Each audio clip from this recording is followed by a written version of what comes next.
In this episode of Going For It with Becker, I sit down with Michael Keefrider, who lives just outside Albany, New York, and this one goes pretty darn deep. Michael's story starts back in 1981 when he walked into a real estate office looking for a part-time job to help pay the bills after finding out he was about to become a dad for the first time. At the time, believe it or not, interest rates were pushing 20%. Most people wouldn't have lasted a month. Michael built a career. He spent years juggling real estate on the side while working full-time as a guidance counselor. And in 1988, he took the leap and he went all in, only to watch the market tank almost immediately. He'll tell you what that felt like and, more importantly, what kept him going. What I love most about Michael is his value system. He talks about integrity, accountability, and giving back in a way that is genuine and grounded. We talk about what it takes to survive every market cycle, why accountability is the real secret to consistent production, and the advice he'd give any agent that's starting from zero today. Let's get into it. Welcome back to another episode of Going For It with Becker. I'm James Becker, and Michael, thank you so much for being here. I'm looking forward to having this conversation with you. And where are you phoning in from today? I'm just outside of Albany, New York, in the town of Bethlehem. Very good. So tell us a little bit about you, and I understand you have a very interesting story about how you got into the business. I would love to hear a little bit about that, and then we can talk a little bit more about where you are now. Okay. Well, thank you. First of all, I'm very happy to be here, and thanks for inviting me. Well, one morning when I was on vacation for my full-time job as a guidance counselor, I woke up and because my wife had just left the room and came back and told me that I was going to become a father that day. Wow. And I was a little surprised that, all of a sudden I was getting an announcement like that. So I said, well, I've got to go get a part-time job. And I was a guidance counselor, and off I go down the street looking at a real estate office, and walked in and said, I'm interested in real estate.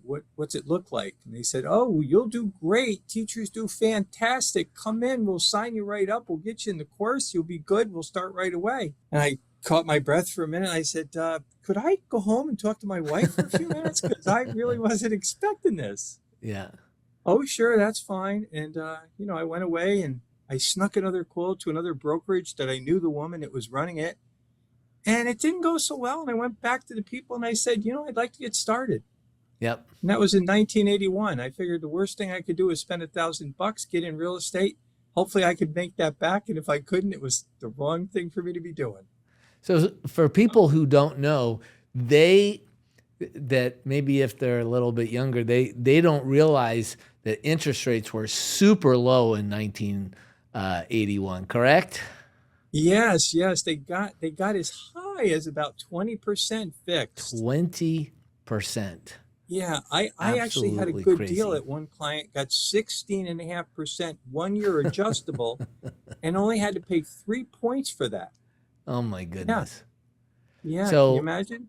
I mean, we're all complaining about 6.5%, and you started at a time where the interest rates on average were about 18%.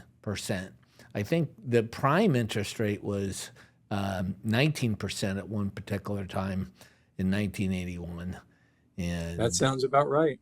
Yeah. And so things have certainly gotten a little bit better. I know that when I bought my first house, that was roughly 10 years later, my interest rate was 9 3/8.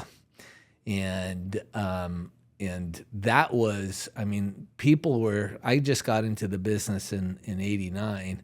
And when interest rates dropped below 10%, there were celebrations across the country. in brokerages offices. It was really a big deal, and everybody just thought if it could stay at 10, that would be the cat's meow, as they say. Do you remember when all of that happened? I do. I remember it very well. I can remember people asking me, how are you selling anything? Yeah. And I was like, what do you mean? And they said, well, interest rates are really, really high. And I said, I don't really know any better. I just came here thinking I would sell real estate and was hoping that it would work out. It's going okay. Yeah. And I said, yeah, I don't know. I don't know. I'm just doing what I think I'm supposed to. And so far, it's okay. Yeah, the market seems to find its own level because, as interest rates go down, the prices have certainly gone up, and equity has been created. As interest rates go up now, we see a softening in the market, and I don't know what's today. Today's the 9th, April 9th. And if I was a buyer in the marketplace before this thing in the Middle East ends, hopefully very soon, but if you're in a marketplace right now, you have more opportunity to make a good deal as a buyer than there has been in years and years. Would you agree with that, or would you disagree with that? Well, I think you have a better feel for that because you're dealing with people all over. I'm in a micro market, I'm in a small place. And I would say that here, the market still is very favorable to sellers. Really? Tell me a little bit more about that. Yeah. Well, we have a shortage of supply, and there's been a lot of people that have been waiting for a while. Some of them, of course, thought maybe they'll wait for the rates to go down. And, they're getting a little tired of waiting for that. Yeah. And others have just been wanting a house for a long time and they've gotten beat out on multiple offers. So they're like, it's time to buy a house. Yeah. So when the supply is down and the people are still around, they do what they can to buy. And so we're still seeing really good activity on our listings, and our buyers are working extra hard and we're working extra hard with them. Yeah. But I understand this is coming our way. We haven't seen it yet, but I hear it's coming. Well, it may not come. I mean, who knows? But it's interesting. You mentioned earlier before when we were talking that you also had quite an experience, I think, is what I picked up from you, after you started in 1981, but then well into your career, maybe close to 10 years or 8 years, there was something else that happened. Do you want to share that? Oh, yeah, sure. Well, I started in 81 part-time, and I was still a guidance counselor at that point.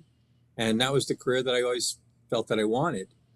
But, my family was growing, and I was trying to figure out how to pay the bills.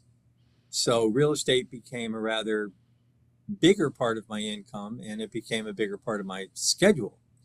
So in 1988, I had an opportunity to buy in as a sweat equity partner in a major franchise, and said, "Whoa, I gotta leave this school. I gotta get out." And I made almost 3 times in 87 part-time as to what I made full-time in my education career.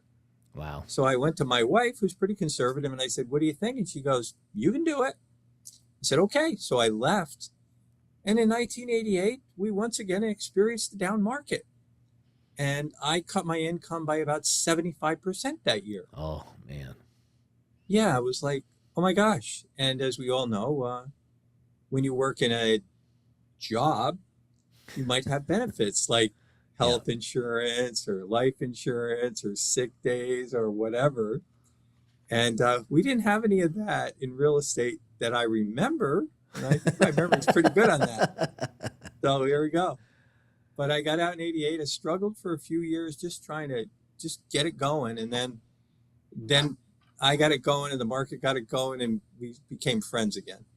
So well, there you go. How did that work for you at home with your wife? Being an entrepreneur and having a conservative spouse, that's just extra stress, I think, because I assume that you wanted to make sure that your wife felt safe and that she knew food was going to be on the table. Tell me a little bit about that dynamic back then. Well, you pretty much summed it up.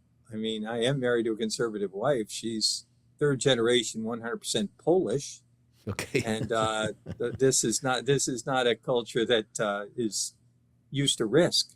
Yep. So, and she was no exception. But to her credit, she supported me on this. And only one time did she get really, really nervous when she said, "Tell me about that closing you were having this week because I really need some money." And I said, Yep. "Oh, honey," I said, it's delayed a little bit." She goes, "How little is a little bit?" I said, "I think it's about 3 weeks." She said, "3 weeks? I can't go that long." I said, "Okay, let me get back to you on that." And Yep. I found someone to give me a short-term loan, which was really a friend, Yep. and got that paid off, within a few months. But it was really tight. It was really Yep. tight. And yeah, yep. So it I worked out okay. Worked out okay. I had that experience myself to a certain extent when I first got into real estate, 1989. I was in a traditional sales job, and I took the weekend and held an open house, his first open house that I ever had, and I think I had like 10 units come through the house. And I was good at getting names and numbers. And there was this young lady that came in, and and I got two appointments actually to show property the following day. And with this one gal, I showed her 7 homes, and then I asked her which one she wanted to buy. And she said, "Well, I'm going to go to lunch and then I'll let you know." And she came back and says, "I want to buy this one." And I had never even looked at a contract before. I had no idea. So I had to call my broker, and my broker helped me write the contract and all those types of things. That was $80,000. The commission was like $1 bazillion to me back then. And then I put 2 more deals together in a week and a half, like just right away.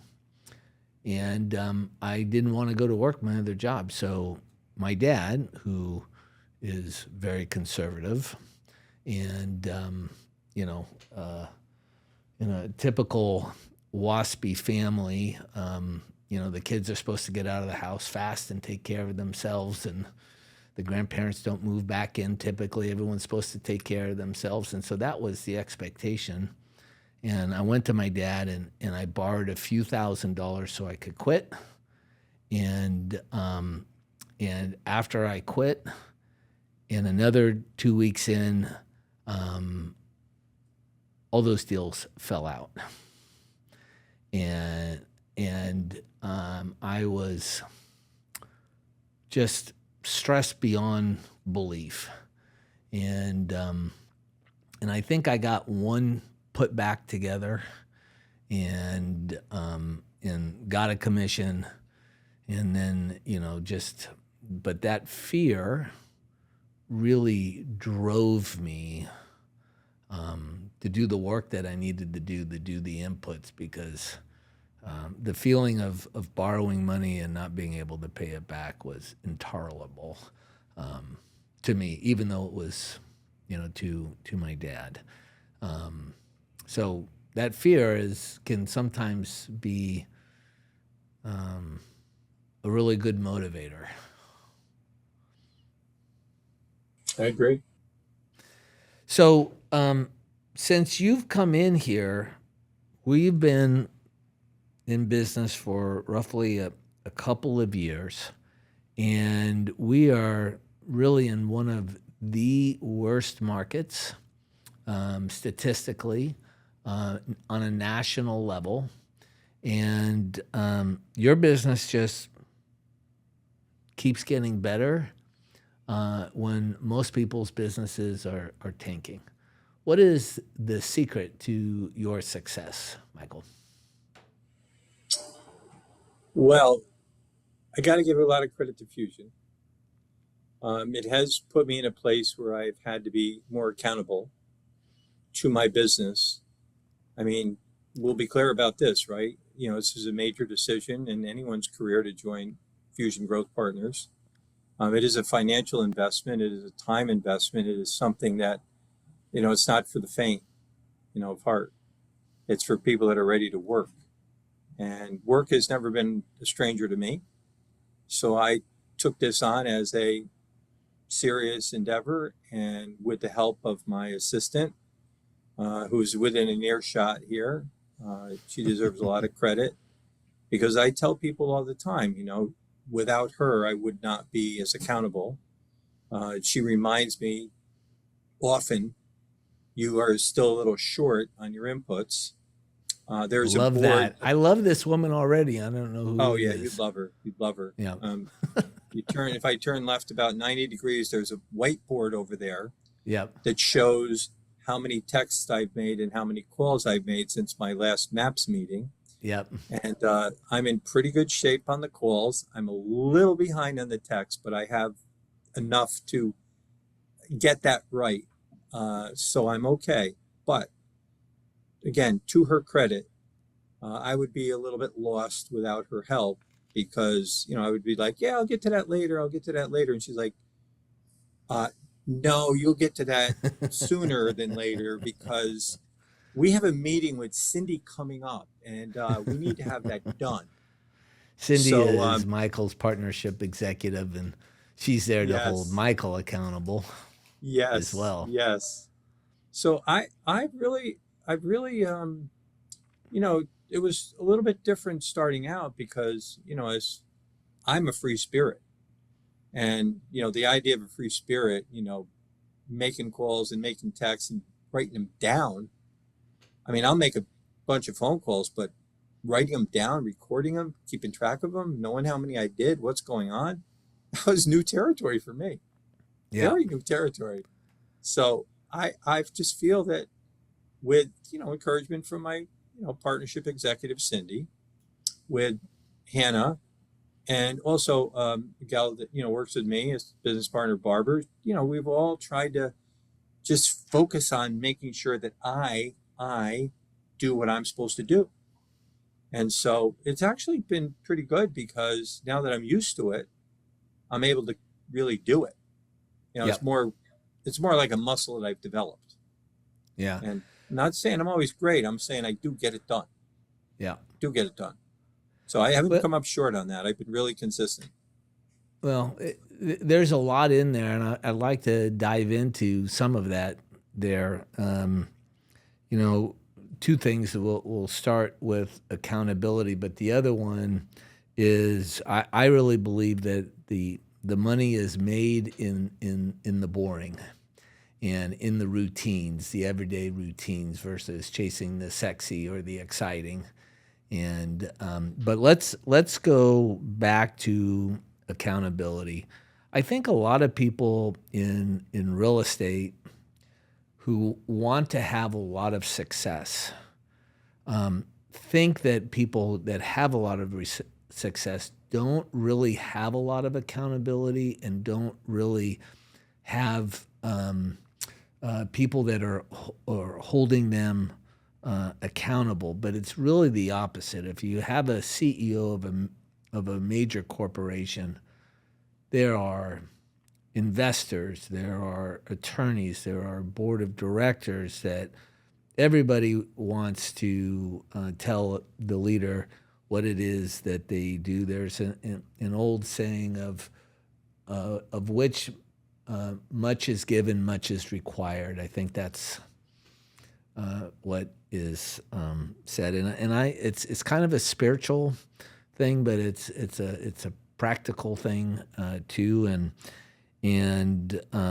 I think it goes the other way. Of the person who much is required, much is given. I think it goes hand in hand. And I would just love for you to just talk a little bit about what your philosophical beliefs are around this accountability to your stakeholders, which is your wife and your kids and your assistant and to your partners and those types of things, if there's Yeah. anything that comes to mind. No, it's a very, very good thing you're bringing up. I use that quote a lot, and it is spiritual for me. I do believe that much to me has been given. I do believe that I need to work through that and honor that, and I really am committed to that.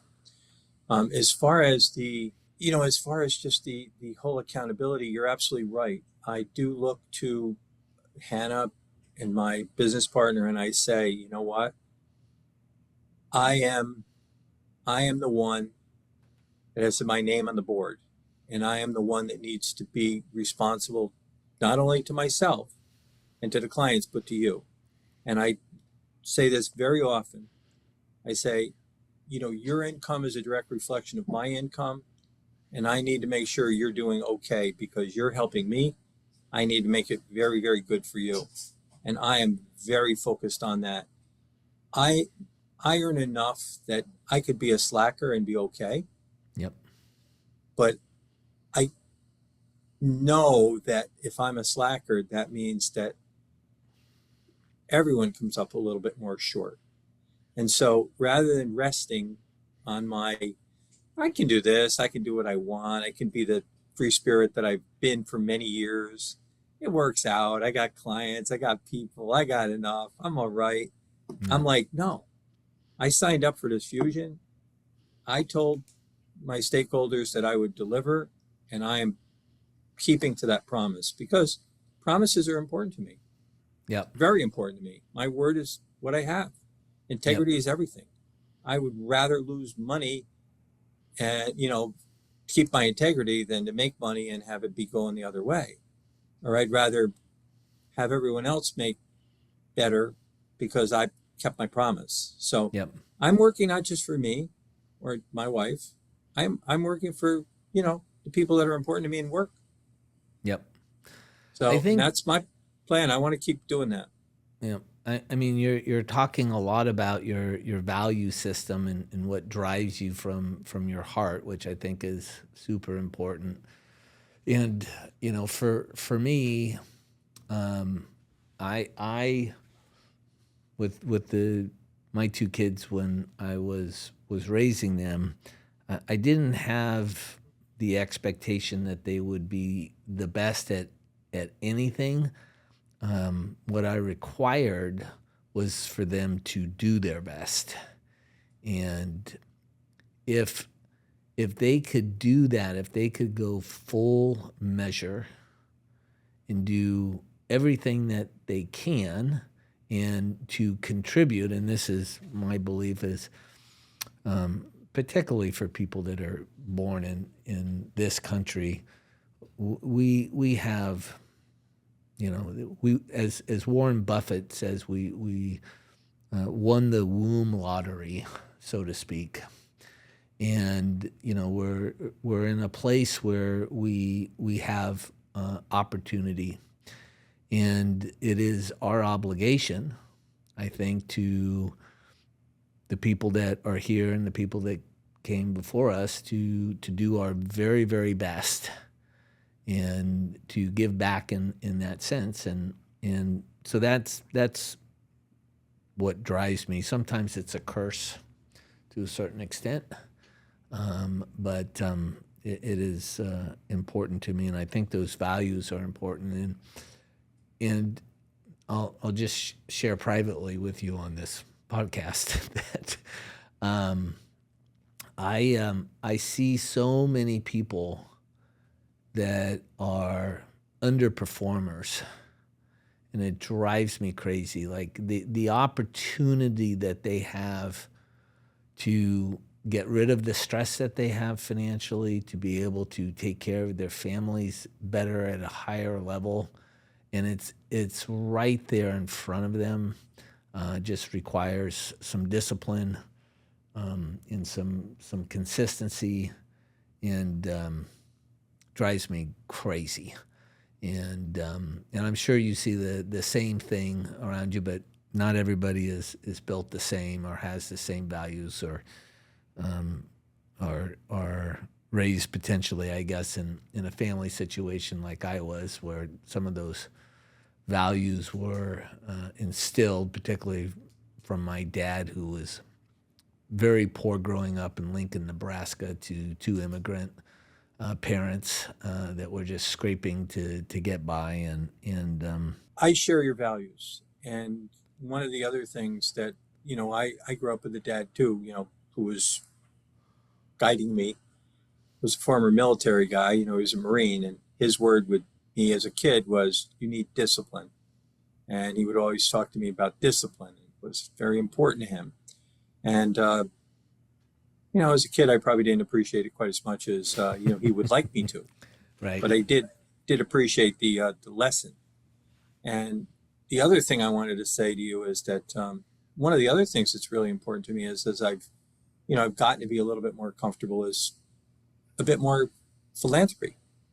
Yep. And so, I feel that, a lot of my responsibility is to people that have less that can't control it, and so my wife and I have tried to become, more generous in that regard, and Yep. to really be more involved with, our church or other things. Yep. And it's just a very good feeling. It's just a Yep. really good feeling to know that, if I can do a little bit more, somebody can benefit a little bit more, and Yep. and it does help drive me. I had this experience where my older brother had a friend of his that lived in his neighborhood, had a 4-year-old boy that was diagnosed with leukemia and died the following day.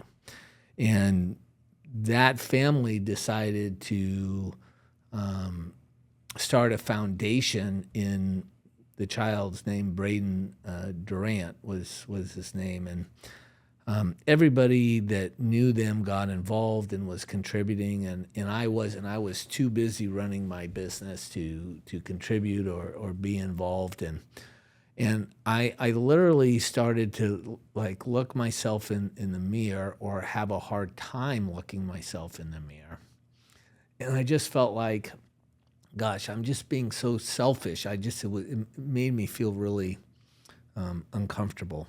Basically decided, okay, I'm going to get involved. And I did, and it just took on a life of its own. I ended up being on their board. I did several events for them. It gave me purpose. I engaged and integrated my business into raising money. And what it was for is this foundation raised money for kids that were suffering from life-threatening illnesses, and we would help take care of parents. For example, there are parents who their kids are 2-3 years old who are getting chemo and have to stay in the hospital, but they cannot afford to drive to the hospital if it's 100 miles away. And they don't have a place to stay. So that's something, we donated a lot of money to the McDonald House, but we would give individual grants. There were all kinds of things that we did that was very fulfilling. And that experience ended up driving a lot of business to me, not on purpose, but, expanded the people that I knew. And I'm going to finish off with this point that there's a book written by Adam Grant, who is a professor at Wharton, and it's called Give and Take. And if you ever want to read it, or anybody who's listening wants to read it, it is a terrific book. And it talks about why people who are givers end up at the top of the ladder and they stay there. And there is a scientific reason and kind of a spiritual reason as well, and it is fulfilling, and it is energy giving. And so one of the things that I recommend all the time is that when you're doing an event, don't have a client appreciation party. Throw an event that's fun, but tie it to giving to somebody who needs something or a local charity of those types of things. And, it really changes people's experience with the event. And I think it starts changing the agents that start doing that as well. Has that been your experience? It is. It is my experience. There's a quote, and I can't think of what it is, but it's something about when you give.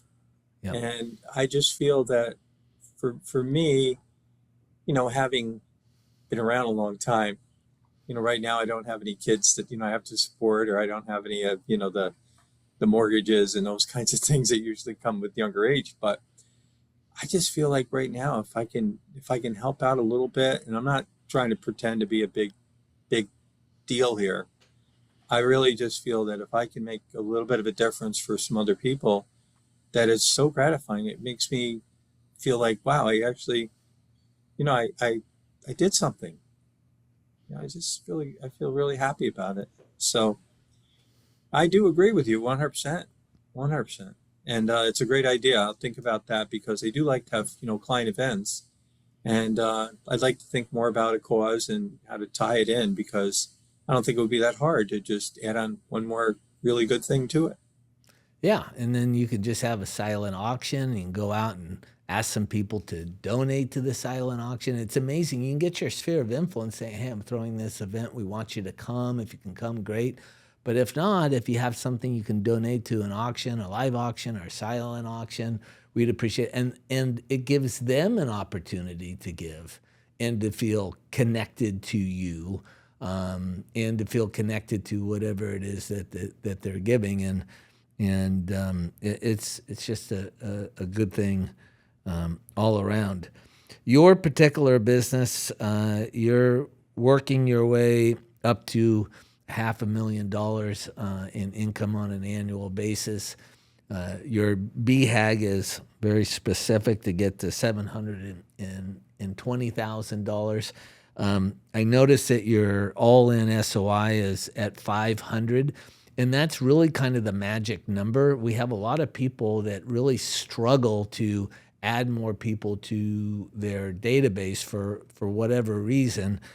But though, on average, people that have a curated database of 500 or more people, most of them are making about $500,000 a year without having to prospect.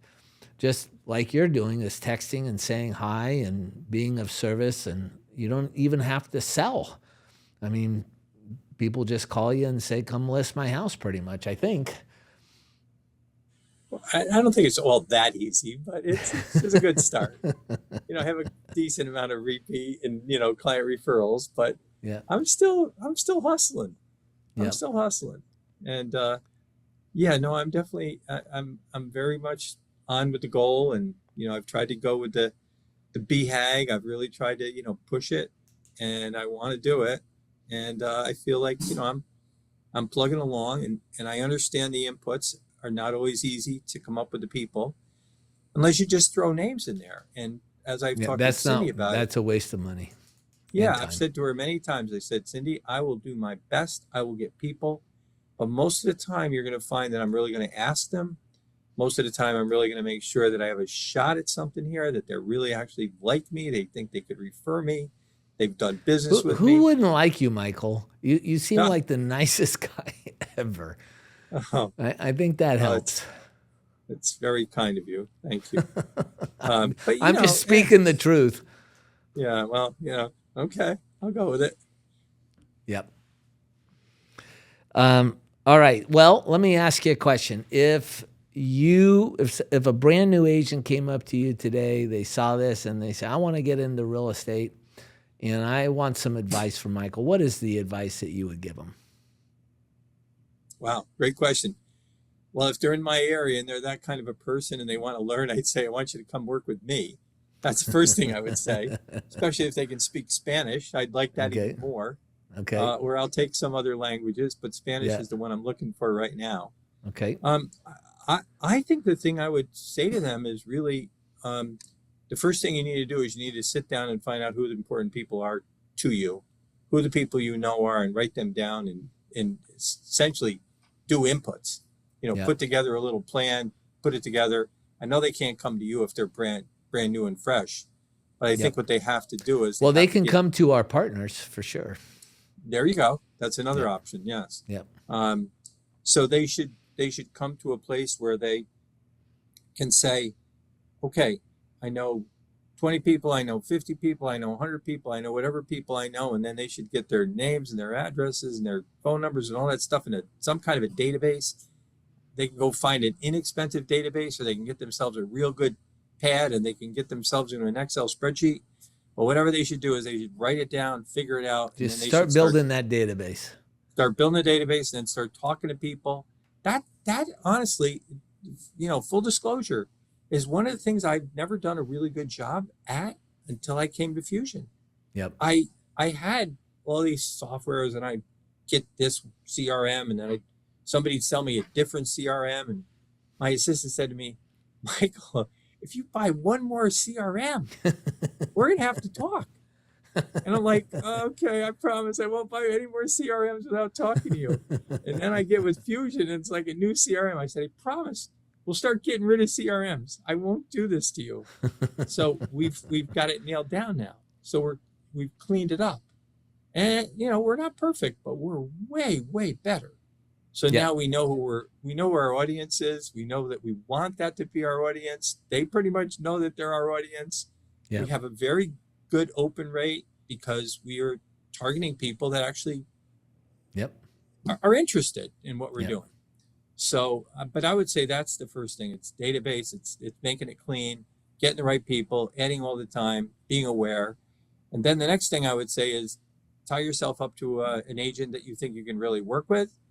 And then I would say the next thing to do is get some coaching some way, whether it's, your mentor or whoever it is, but have regular meetings to talk about progress. And then when you grow up, you become a Fusion partner. That's what you do next. Well, that would be great. I do think that, a brand new agent, if they really want to grow, they should build just what you said, those two things is, start building their database. But I would attach myself to a kind, very competent, very successful agent that I would split my deals with, because even though people love you in your database, they would be taking a huge risk to deal with somebody brand new. And your friends and your family, they want to give you business, but they don't want to risk their whole entire net worth. And so if they're tied to someone who has credibility and a resume and experience, the ability to actually attract that business in is significantly higher. And so many agents, they just want everything themselves, 100% of it.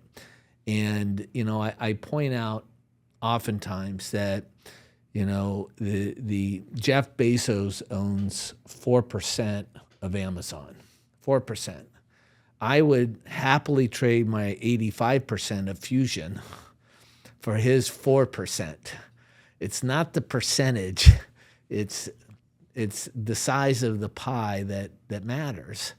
And so I think that's a little short-sighted for a lot of agents, but those two things I think would be super important.